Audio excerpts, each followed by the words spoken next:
हाल ही में देखा गया है कि अम्बेडकरवादी तरीकों से शादियों का प्रचलन तेजी से बढ़ रहा है, जो अपने आप में एक नई क्रांति की शुरुआत है।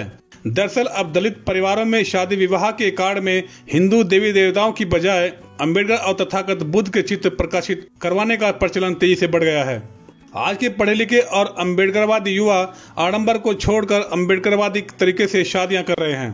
बाबा साहेब आम्बेडकर भारतीय संविधान को साक्षी मानकर संदीप उमरकर को अपना पति स्वीकार करती हूँ।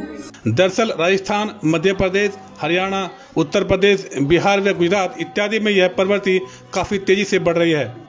इसकी शुरुआत शादी के कार्डों में आ रहे बदलाव से देखी जा सकती है, तो वहीं बहुजन चिंतक इस बदलाव को अत्यंत सकारात्मक और अच्छा संकेत मानते हैं।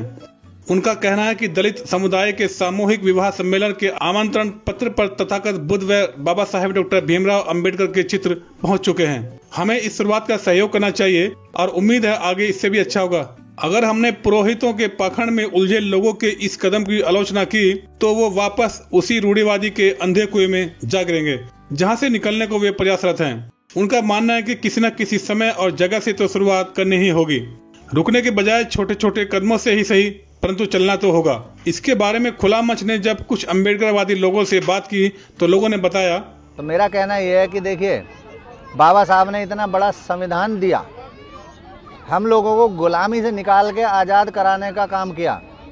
जो हम दुनिया भर के अंधविश्वास पाखंड में घिरे हुए थे और उस अंधविश्वास के कारण हमारे पारिवारिक स्थिति दर से बदतर होती जा रही थी। हम लोग कुरीतियों में घिरे पड़े थे। बाबा साहब ने संवैधानिक माध्यम से हमको ये योगदान ये रहा कि हमें उस कुरीतियों से निकाल के आज इस लायक बनाया कि हम सूट बूट में आपके सामने बैठे हैं। और हमारे साथी न केवल वकील, जज, IAS, PCS तक हो गए हैं, डॉक्टर हमारी कई बेटियां हैं, बेटे हैं। तो ये बाबा साहब की देन है।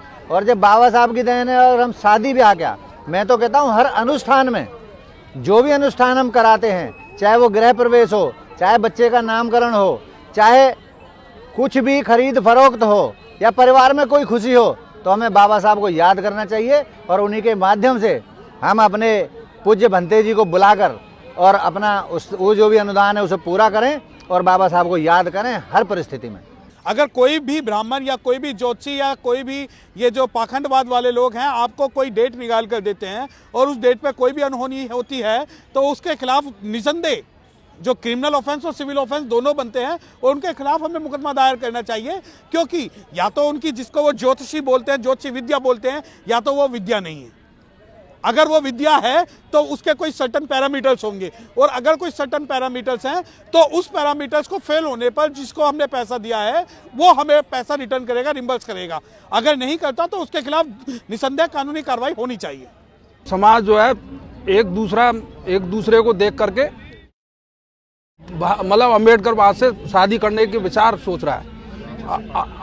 जो ब्राह्मणवाद जो है या अंधभक्त जो बने हुए हैं वो भी बाबा साहब के शरण में आ रहे हैं और शादी वगैरह जो बाबा साहब के रूप में ही कर रहे हैं, बाबा साहब के उसमें शरण में कर रहे हैं। अच्छा मानते हैं कि हाँ, हम ब्राह्मणवाद से बाहर निकल रहे हैं। वो जो झूठा हमें प्रलोभन देते हैं उनसे बाहर निकल रहे तो अच्छी बात है। दूसरा मैं ये कहना चाहता हूँ कि अगर लक्ष्मी के पूजने से धन आता है तो ब्राह्मण लोग पढ़ाई क्यों करते हैं, या हमें पढ़ाई करने की क्या जरूरत है? हम लक्ष्मी की आरती उतारते रहें, उसी से धन आ जाएगा।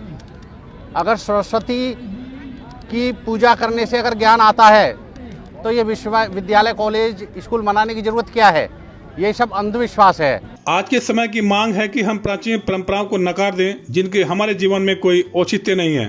हमें पाखंडी रूढ़ियों व मान्यताओं को छोड़कर वैज्ञानिक, तार्किक, बौद्धिक व आधुनिक रीतियों को आगे बढ़ाना होगा। लोग मानते हैं कि बहुजन समाज में तेजी से बदलाव आ रहा है। अब लोग ब्राह्मणों से कुंडली मिलान, मुहूर्त निकलवाने, दूल्हा दुल्हन के गठजोड़ के बाद मंदिरों में जात लगाने जैसी अवैज्ञानिक रस्मों को तोड़ रहे हैं और संवैधानिक तरीकों की ओर बढ़ रहे हैं। शादी के निजी व सामूहिक आयोजन के निमंत्रण पत्रों में आ रहे बदलाव निश्चित रूप से एक नई शुरुआत है। इसे भीम युग के आगाज के रूप में लिया जा सकता है।